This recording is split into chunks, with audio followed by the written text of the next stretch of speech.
Oh yes! May enjoy ko ng summer.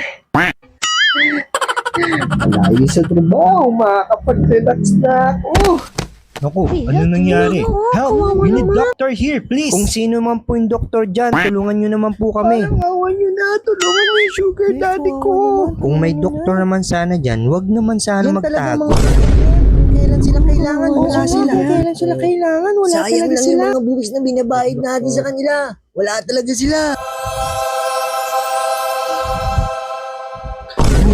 Ano bang hinihintay mo? Di ba doktor ka?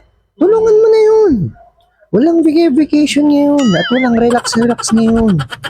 Nag-doktor ka, salahan mo yan. Dali na, tulungan mo na yun. Ayun, may doktor pala. Bakit parang umiiyak si Doc? Naghanap ng doktor pero hindi siya sumasagot. Ang kapal naman ng mukha niya. Ang kapal ng mukha, di na nahiya.